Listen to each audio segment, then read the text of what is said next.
Hey everyone, welcome back to 197 Concepts. In this video, we will be discussing how a triple fat timer is used to create an astable multivibrator. So, as you can see in front of your screen, the very first thing that we are going to discuss is the triple fat timer. Of course, not in detail because I'm just going to describe the pins itself and then we will move on towards the circuit.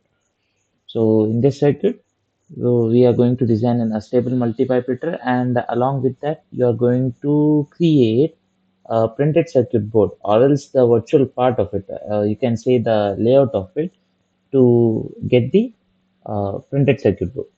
So the very first thing, let us know what this triple five timer is. Okay. So just let me just change the color. Yeah. So basically, a triple five timer, okay, as the name itself defines, it's a timer. It is used to create a specific delay interval or whatever you want to call. Okay, so it is used to create some milliseconds or microseconds based upon your connections based in the circuit. It is used to create some timing delay. Okay, so like say, yeah, it's time delay. So for example, let us say that I need an output for a specific duration of time, like 2 seconds or 3 seconds or else 5 seconds. Okay, for such set duration, for that set duration, we are going to use the triple five timer. So this triple five timer is going to be used in two different configurations. One is the astable one and the other one is the monostable. Okay, so before entering into that, the very first thing that you have to know that a timer, it's like timer that we use in the processors and used to create a time delay. Okay, the basic thing you have to know is that. Then it comes in two different configurations, or you can say that triple five timer can be connected to a circuit in two different modes, astable and monostable. So based upon the application that we are going to use, we will connect this triple five timer IC into the astable mode or the monostable mode. Okay, so you have to know the differences between astable and monostable one. So yeah, here I have the circuit. So I will be discussing about this later.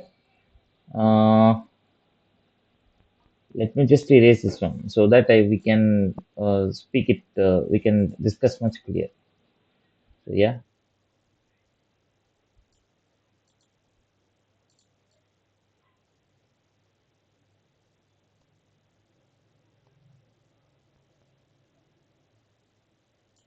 okay. So triple five timer used to create a delay, and based on our application, it is connected in two different configurations. That is nothing but monostable and astable. Okay. So in both the cases, it goes as the name goes. So astable and monostable. So monostable is a stable output. It creates a stable output, but with only one trigger pulse. Whereas astable, as the name itself defines, the output is going to be not stable. Okay. Now you might ask me, what is the purpose of this astable and monostable multivibrator? See, basically you use this triple five timer where you need a set duration of time where you need a set duration of time. Okay, so for example, I need a circuit that needs to be turned on for 5 minutes, say 5 minutes. So I'm going to use this triple five timer to create a time delay of 5 minutes or to create a period of 5 minutes. How you can do that? You're going to use a specific capacitor. You're going to use a specific capacitor that take total 5 minutes to charge and discharge, okay, for reaching its peak voltage and for discharging itself. That means the release of its whole charge, the capacitor. Okay, so I'm going to connect a capacitor to this circuit where it takes total of 5 minutes. So if you divide this 5 minutes by 2, you get 2.5 minutes for charging and 2.5 minutes for discharging. That's the rough idea. Okay. Now that's the rough idea of a triple five timer. Now you need to know what is a monostable and astable. Okay, so yeah, before going to that, we should know graphs that we are going to use. Okay, so just let me explain it very briefly. Yeah, this is the reference x-axis, and this will be our capacitor output, and this will be our 555 output. Okay, so yeah, that is the x-axis, which is nothing but our trigger. Okay, so let me just change the color. Hmm, I believe this will be visible. Yeah, that's much visible. See, whenever you are using a 555 timer, you are going to give it a negative trigger pulse. Okay, so yeah, it should be like it should be going like this positive, and when you get a negative pulse, okay, it can be of any duration. So when you get a negative pulse, definitely at that time, my capacitor is going to start its charging phase. Okay, it's going to start this charging phase. During this time, the output of 555 timer is going to be in logic 1 state. For how long means the up to the time when the capacitor takes its complete time to charge. After some duration, after the capacitor will reach its maximum peak value of holding the charge, then it drops back to zero. Again, it continues like this. So during this time, when the capacitor drops its value to zero, my output is going to drop back to zero, logic zero. Again, when I give another trigger, okay, when I give another trigger, at that time, my capacitor is going to charge again. Okay, and after some duration, after it's get completely charged, what it's going to do is it's going to drop back to zero. Until then, so yeah, in the second cycle, when the capacitor is going to start its charging cycle again, until then you get a logic zero, and again you get logic one up to when the capacitor is able to hold the charge. When it's reached its peak value, it's going to discharge itself, and the logic is going to drop back to logic zero. Okay, so this is the basic idea. Now, if you go for applications, what you are going to do is a very common thing that we know is the coffee machine. Okay, it's the coffin machine. See, now you need a nearly like say 3 minutes, or yeah, 3 minutes is a long duration. You need some 500 ml of a bottle to be filled with coffee, or a cup to be filled with coffee. So just instead of going with the coffee, we can think any kind of machine that is used for filling liquids. So it can be water, it can be a juice, it can be coffee, whatever it is. So now what I'm thinking is I'm having a machine that is used to fill a bottle of 500 ml. So now I know that the machine needs approximately a 2 minutes of time for filling this 500 ml. Now I cannot keep an operator that who is always present at the machine, and he presses this button to in order to fill the bottle. Instead of that, what I'm going to do is I'm going to create a 555 timer circuit that is able to create a delay with the help of capacitor. So this charging and discharging, this period completely takes 2 minutes for getting the capacitor completely charged. So if this cycle is of 2 minutes, then the whole output of the 555 timer stays on for 2 minutes. So what I'm going to do is I'm going to select a specific a specific capacitor that takes 2 minutes to charge itself.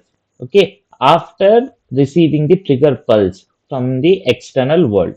Okay, so that's what I'm going to do. And during such time, I am going to keep a laser at the conveyor belt, and I'm going to inform the machine that I have received an object, and you can start the filling of the bottle. So immediately after receiving the trigger pulse, the machine is going to start the charging of the capacitor and the output. That means it's going to allow the juice or liquid, whatever it is, to get into the bottle. Exactly after 500 ml, that is exactly after 2 minutes, my capacitor reaches its peak value and it's going to drop back to the logic 0. That means it's to its previous state. During that time, what is going to happen is the logic 1 that was here, it's going to fall back to logic 0, and all the circuits that are connected with this triple five timer output, they are going to be turned off due to logic 0. Okay, so that's the basic idea. Now, that's the basic idea. Now, the very most important thing that you have to understand is if I give the trigger manually, okay, if I give the trigger manually for the triple fat timer in order to charge and discharge the capacitor, then it is called as monostable, monostable multivibrator. So in this monostable multivibrator, what it is going to do is after giving a trigger pulse by the instructor, by the operator itself, then immediately if you give another trigger pulse, the timer is not going to take that particular input. It's going to operate based on the first input itself. Okay, so first input trigger itself. So the when it receives the first trigger input, the capacitor starts its charging cycle. And after that, if you give any inputs, it's not going to consider that. So after completion of its 2 minutes, that means after completely charging and discharging of the capacitor, only then the circuit is going to accept its another trigger pulse. That's what this name defines. So stable means it's going to create a stable output, and mono means only one. Okay, so if you give only one trigger, then it is going to create a very stable output. Now, what is the meaning of a stable? Means the meaning of a stable, as the name itself defines. Okay, so the output is not going to be stable. Now we know that without giving any kind of input, there is no output. Okay, so we know that. What we are going to do is we are giving multiple trigger pulses at the same time such that the capacitor and the trigger pulse, both of these coincides. Okay, now you might ask me how they are going to coincide. When I'm going to give a trigger pulse, I know what kind of capacitor I'm going to select and what's the charge it is able to hold, or what's the peak charge it is able to hold. Now what I'm going to do is I'm going to select a specific capacitor such that its peak voltage and its discharging cycle will complete one complete pulse, that is one negative pulse and one positive pulse of my trigger pulse. Okay, so for example, if you consider here, let us go with another page. Yeah, if you consider here, okay, this is it, and this is the another one, and this is our final output. So let us change the color. I will go with yellow this time. So yeah, I have a pulse train here. Okay, like this. I have a pulse train like this. Now in this pulse train, when I receive a negative when I receive a negative trigger pulse, what it's going to do is my capacitor is going to start its charging phase.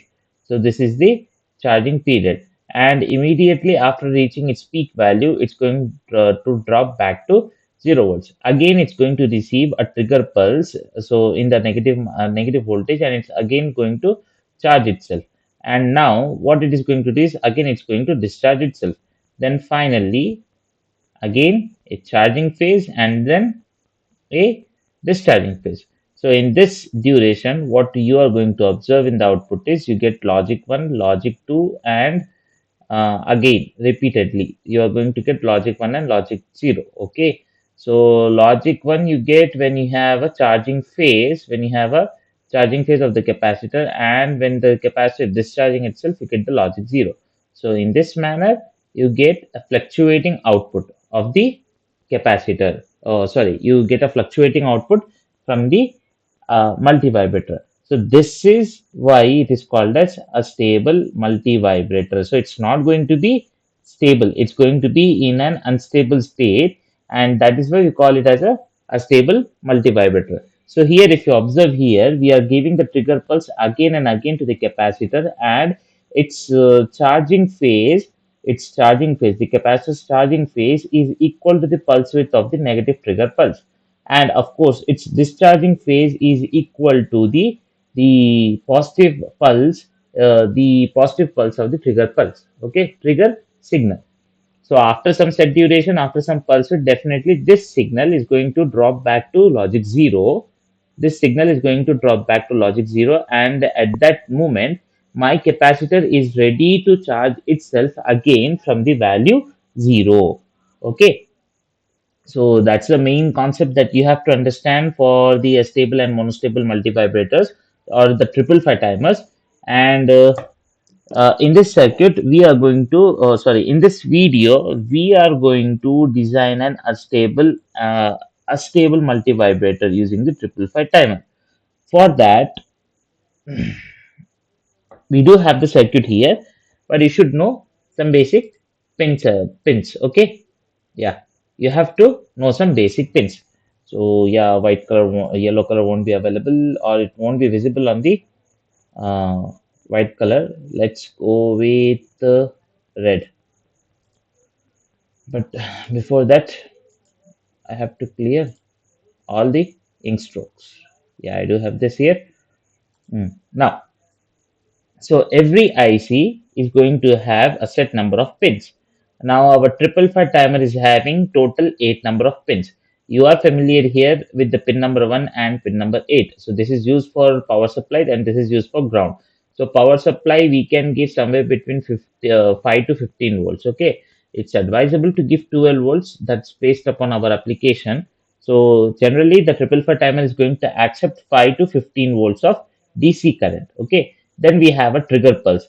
The negative trigger pulse, whatever I have told you, see the dropping of the negative pulse, which triggers the capacitor to charge in its to charge to its peak value. Okay, so that is this pin. This pin is used to trigger the triple five timer, and pin number 3 is used to check our output whether we are getting logic 1 or logic 0 at the final output. Okay, and the reset pin, as the name itself defines, it is used to reset the complete triple five timer and the control voltage. Yeah, this thing and this thing are the main two pins. Okay, so the control voltage. So yeah, let me tell you the definition of threshold voltage first. So threshold pin. So pin number 6 is going to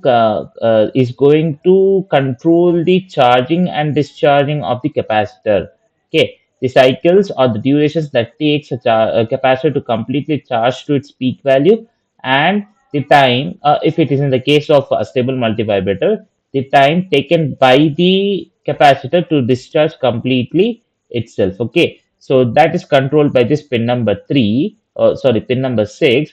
And in order to trigger the triple five timer, or in order to uh, set the threshold voltage of a triple five timer better, in order to trigger the triple five timer, we need this control voltage. So how it's going to do is, my triple five timer, say it is staying at some 10 volts. Okay, apart from this, so VCC, I'm not talking about VCC. So my you can call this as control voltage as reference voltage also. Okay, you can call this as reference voltage also. So my triple five timer is having a reference voltage of 10 volts, and when my trigger reaches this 10 volts, or if it is more than greater than 10 volts, then my triple five timer is going to ignite itself. So this reference voltage is set by this control voltage. Okay, this 10 volts of reference is created or maintained with the help of this control voltage pin. And finally, you know the discharge pin. So discharge pin, as the name itself defines, is used to completely discharge out the voltages that are present in the triple five timer, not the capacitor discharge. Okay. So this is there is another specific transistor called as a discharge transistor within the triple five timer, that is used to protect this IC from the excess amount of voltage. Okay, so in order to get more details, please search this triple five timer on the internet, and you will get more details about the pins and the internal structures and all. So pin number 7, it is just used to protect the IC. Okay, so that's all about this triple five timer. And after clearing all this, so I hope you have understood this. So let's jump into the circuit. And yeah, this is our circuit. So I need a way to select this one. Yeah. So this is our triple five timer. And if you observe here, I have used a VCC here. I have used a VCC of 12 volts. So this is the discharge, so this is the output pin, this is the discharge pin, threshold voltage pin, and trigger pin. So pin number 5, this is the control voltage, and this is the reset pin. Okay, so that's our triple five timer, and this is the circuit that we are going to use for creating an astable multivibrator. So without any delay, now let's jump into the work. Okay. So first of all, we do need the Proteus software.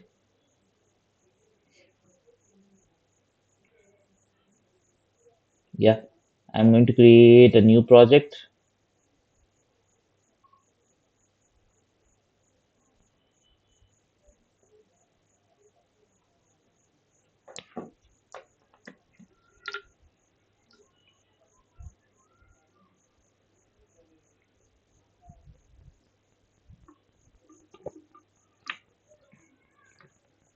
Definitely the selection of path.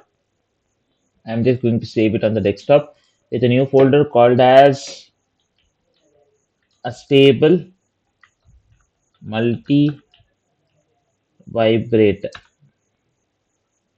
Okay. Select the folder, and the name of the project I'm going to keep is Astable. That's it. Okay. Select it. Then without changing any of these templates and all, I'm just going to click on next, and I'm going to click on finish. So I've got finally I've got this my layout, where or the canvas where I can design our circuit. So if you observe here, what I need is just two capacitors and two resistors. So you can know the working of this circuit in the internet. I'm just going to tell, my main target is to tell how to explain you the construction of, or the making of, or the designing of the printed circuit board. Okay, so PCB layout. So that's what I'm thinking of. So I'm just going to skip all this. You can know about the circuit from the internet. So, okay. So we just need two capacitors and two resistors and one triple five timer. So what I'm going to do is I'm going to Proteus here, going on the pick devices. Now triple five timer, triple five timer. Yeah. So it's kind of an oscillator also. So without any input, it's creating an output. So that means it can be used as an oscillator also. Okay. So triple five timer. Now I need a resistor. Then I need a capacitor. So capacitor selected. And while selecting the components, keep in mind that you already have a PCB. If you do not have this, then you have to assign some specific packages to the specific devices. Okay. So the devices that are not having any PCB preview, you have to assign these previews or footprints. We call this as a footprints. So you have to assign this so that you can place them in the PCB layout. Okay, so that's the three components that I need. So triple five timer. First of all, I'm going to select it and I'm going to place it here. Then capacitor. I need a capacitor right here at the control threshold, control voltage pin. So I'm going to select this one with this, and I'm going to connect it. Again, I need a capacitor right here that's going to be connected to pin number 6. Then I need two resistors that are going to be placed here. Oh yeah, it's R1, right? So let's move this to the what's the top. Okay, so that is one. And I need another resistor which is R2, and it's going to be placed here. So it's going to be connected. It's going to be connected with this capacitor C2. Okay.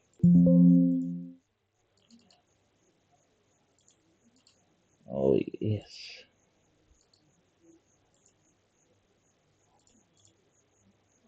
So this is going to be connected with this, and this is going to be connected with this.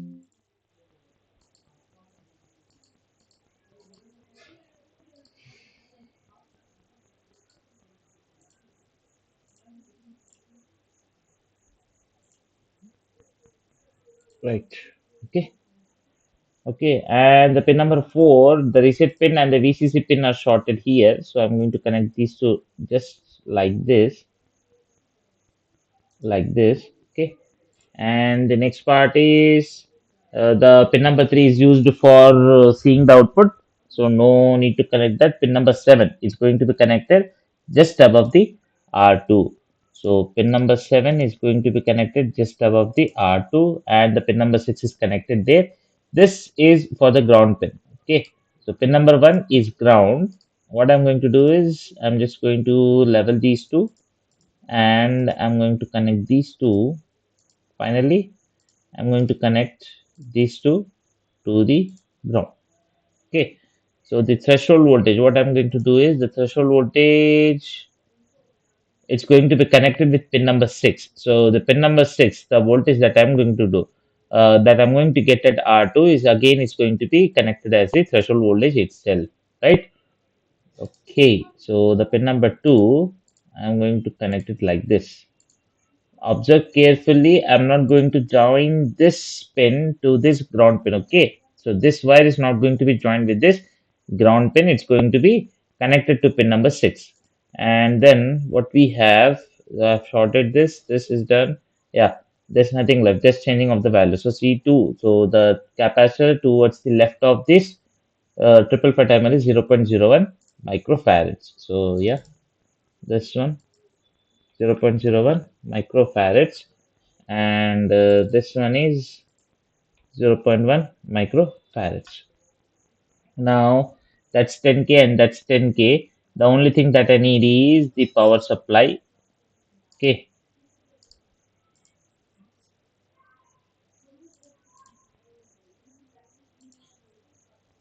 right. And I need a power supply. So instead of using something, instead of using a pure DC signal, what I'm going to do is I'm going to use the terminals mode. We have the ground here. So this ground, I'm placing it right here so that I can make a connection with this part.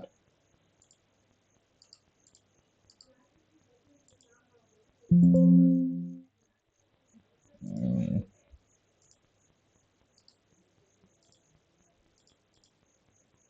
So I'm going to connect that ground, and we do have the power also. So I'm going to select the power and I'm going to place it here. Then finally I'm going to click it. Okay. So by default, this is going to give you a 5 volts of supply. And we know that our triple ply timer is able to accept a voltage from between 5 to 15 volts. So what I'm going to do is I'm just going to change this triple ply timer power supply to 12 volts. For that, I'm having two ways. So the very first way is using a pure DC signal, going into the generator mode using a DC, placing it here and then connecting it. Why I'm not using this is I have a very specific purpose. Okay. So why I'm using this is when I go into the PCB layout mode, I need a separate jumper for ground and this power supply. Okay. So instead of creating a separate header pins and all, instead of going and all that, what I'm going to do is I'm going to use the built-in functions of Proteus so that I will get I will get the power supply and ground as mains for the circuit readily. Okay. So for that, I'm just going to use this. But I know that my triple fat timer will need somewhere between 5 to 15 volts, but I'm deciding to go with 12 volts. So, okay, for that, what I'm going to do is I'm just going into the design and configure power range. Here, after selecting the VCC here, you can see that the voltage is fixed for 5 volts. Let us change this to 12 volts and click on enter or click on OK there. So by default, this is going to give you a 12 volts. Okay. So it's nowhere, it's not mentioned here. It's going to be internally mapped. And finally, we need an oscilloscope to see the output, of this triple fat timer, which I'm going to connect to the pin C, and the charging and discharging of this capacitor, the C2 capacitor that is used to hold the output of triple fat timer high and low. And finally, I need one signal or one line to connect or to check the input trigger voltage. Okay, so definitely it's going to be what we say, it's going to be a straight line. It's going to be a straight line because we are giving a DC input here. Okay, so yes, that's the whole connection. Now what I'm going to do is I'm simply going to run this simulation. So if you run the simulation, see, what you are going to get is you're going to get the yeah, if you observe the circuit here, you observe the circuit here. So the A input is nothing but our 12 volts of power supply. So it's a straight line. And then if you observe here,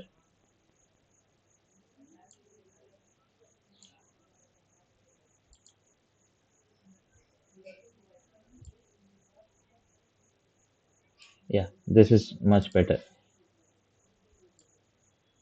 If you observe here, as I told you, the capacitor charging, the capacitor, when it is charging to its peak value, the output is going to stay high for that set duration. If you're going to draw lines, the imaginary lines, you can see that when the capacitor is charging to its peak value, the output is going to stay at its logic 1. And when the capacitor is discharging itself, during that duration itself, during that cycle itself, the output is going to stay at logic 0. So I cannot show you the trigger pulse because it's continuous a DC signal. So I cannot show you the DC. I cannot show you this trigger pulse. Okay. So that's the verification. If you observe this again, if you run this again, you can check that throughout this scale.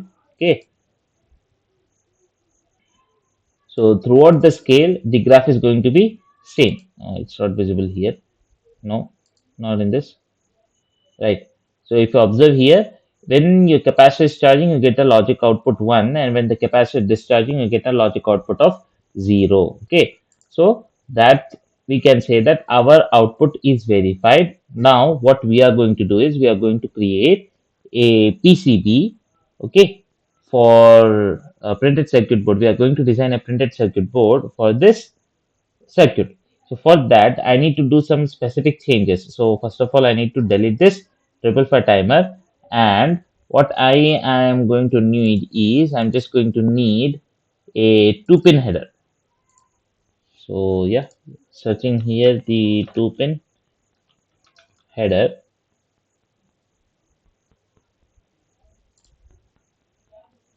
2-pin header. Okay. So what I'm going to do is I'm going to place one just right here, and I'm going to connect this one to the ground and this pin to the first pin, and the second pin, what I'm going to do is this one is going to be connected to ground, and the Q pin, output pin, is going to connect it to the jumper 1. Okay, what I'm going to do is I'm going to rename this as out, and this one we can name it as the cap. Okay, cap cycles. So capacitor charging and discharging cycles. Okay, so this is the whole circuit. Now I'm going to the PCB layout, and here what I'm going to do is first of all I am going to place a board so that all my components can be placed here. So right click on this, place and box. So selecting board edge, select the size of the board randomly. After placing all the components, you can resize it again. Okay. So I've made the board here. Now what I'm going to do is I'm going to use auto placer to keep all my components. Okay. So yeah, before going this, what you have to verify is when you go here in the components mode, you should check that none of the components here is having a cross mark. If any of the component is having a cross mark here, that means that specific component is not having a footprint. So all my components are having footprint. So that's why I'm going to use the auto placer here, selecting all this, and I'm clicking on OK, so that all my components are placed. Now what I have to do is I have to just simply select them, drag them, and place them appropriately so that there are no overlapping. So yeah, That's the U1 and R1, R2, of course. So this is R2. So what I'm going to do is I'm going to design it according to our schematic. Okay. So yeah, R2, just above that R2, we are having R1. So rotate it anti-clockwise. Then I'm going to I'm going to place this one right there. Okay. So this is used for getting the graph. Yeah, it's a completely output section. So it's going to overlap here. Rotate 180 degrees. Yeah, that's clear. And trigger cap cycle. What I'm going to do is I'm going to place that one right here. I hope it doesn't overlap with any of the components. If it is overlapping,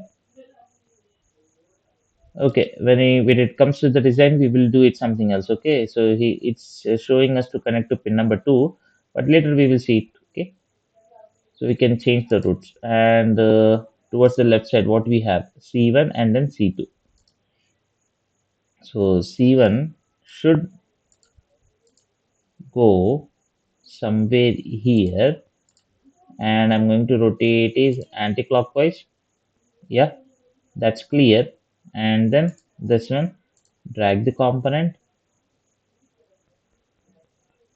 like this and rotate it anti-clockwise. That's it. So these are the placements. Okay. Now, if you observe here, you should be able to identify, or you should be aware that in 555 timer, the first pin is ground pin and the 8th pin is power supply. And if you observe here, there is no power supplies for the pin number 1 and pin number 8. That's because we have just configured this VCC power supply as 12 volts. But in order to get a header based here, what we need is we just need a 2-pin jumper, and again what we are going to do is we are going into the terminal mode, place the power supply, place the ground. Okay, connecting these two like this, and I'm going to name this jumper as mains. Okay, when you come back into the PCB and go for the components, you get a component called as main. So this component, when you place here, it's going to automatically connect to the power supply and the ground of the what we call the our triple per timer. Okay, so yeah, that's it. Now we are going to connect it. So yeah, where's the pin number 1? It's at the bottom. So let's rotate this in the 180 degrees. Okay. So this edit properties, where is the label, it's going to be moved like this. So what I have done is when you see the schematic, I have connected the power supply 1 to the pin number 1. Now I'm just going to the path mode. I'm going to select the bottom copper, and now what I'm going to do is first of all I'm going to connect the power supply. So the power supply is connected to pin number 8. So one is going to be connected to the pin number 8 of this. Okay, so and the ground I'm going to connect it into this pin number 1. Okay, so if you observe here, this is ground, this is VCC. Okay, and if you observe the schematic, from this power supply itself, R1 is also connected. So yeah, we can extend from here, we can go from here, or we can extend it simply from this point. So what I'm going to do is I'm just going to join this particular pin like this.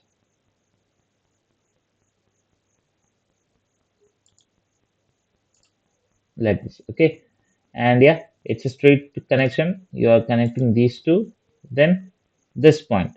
So if you observe here, the R2 is connected with C2. Okay, so R2, I need to connect it with the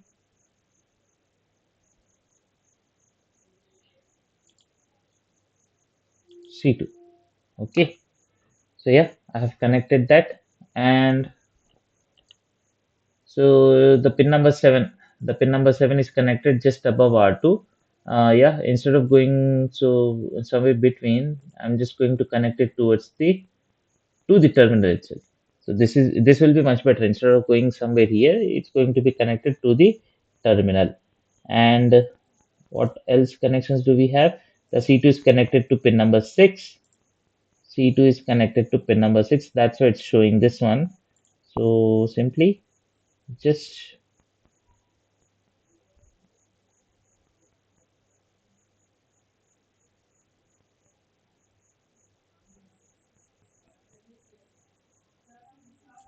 go here and then like this. Okay.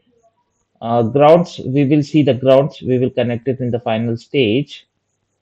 And we do have 4 and 8 that needs to be shorted, right? The eighth pin, the fourth pin has to be shorted to the eighth pin. So we will see it later. But right now, what we have is we have this C2 pin that needs to be connected to the that takes a lot of space. So better you go it in this way. So that's connection is complete. So this pin number 2 is not connected to pin number 1. These are the ground connections. Okay. So don't get confused there.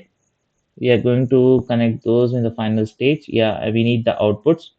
It's better if we keep the pin number 2s of every component towards the bottom. Rotate 180 degrees. The cap, this thing is going to come here, and this thing is going to come here. Now, when you go for track mode, what we need is okay. So since we are getting an overlap here, okay, capacitor output, where we have taken it at the pin number 6. So pin number 6 is sorted to pin number 2, right? So instead of getting all those trouble, what I'm just going to do is I'm just shifting this towards the top step, right? So that there is a straight line. Grounds, we are going to read out those. So there's no problem of those. Just connect this pin number 1.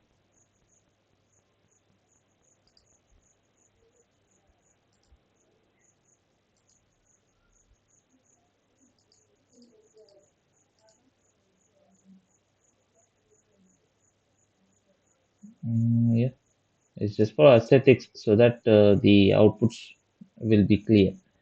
So the tracks will be clear. So this is going to be connected to pin number 2. That's a straight line. And this for checking the output waveforms. This is going to be connected to this particular pin. Okay. Now I have an intersection here. Okay. Pin number 2.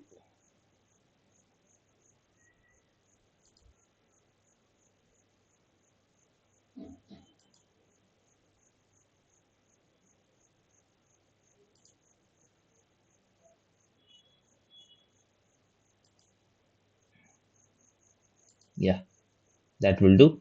And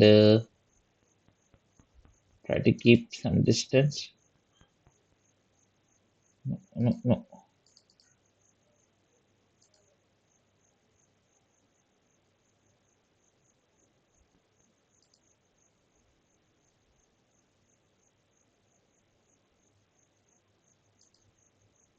Yeah, that will do. Okay. Now all the connections are done. We just need to route these ground pins. So simply, this is the ground pin, right? What I'm going to do is I'm just going to take it like this at the outside, and I'm going to run them across. So such that,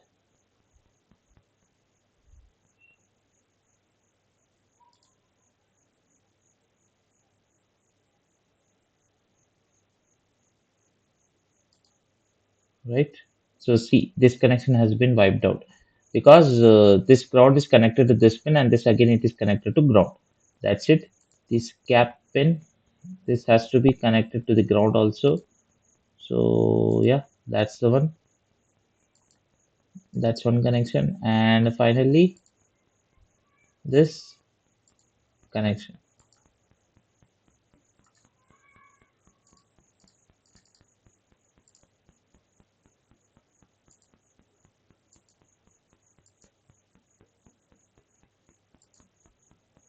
right? That now, oh yeah, there's one more line that I've missed here. This track. Okay. So instead of going that way, what I am thinking of is just select this track and you can use that specific track to connect it right there. And this one just goes straight onto this line. Okay. So those are the whole connections if you observe here. By using these two, I'm going to observe the output and these are used for the main power supply and ground. And that's it. That's the whole circuit. If you observe this in the 3D visualizer, so that's my circuit. That's the whole uh, triple five timer circuit used for a stable multivibrator. Now I don't need this big board. So what I'm just going to do is I'm just going to back into the component modes and I'm going to select these things and I'm going to short them out like this. Okay. And yes, now what I'm doing is I'm going to just check it on this circuit. So this is the whole part. You might ask me where are the wires and all. Those are at the back side of the board. Okay. So I believe you have understood this. So this is the complete circuit that we are going to use that we have designed for a stable multivibrator using the triple five timer. So I hope you have understood this circuit and the process. So that's it in this video. See you in the next video.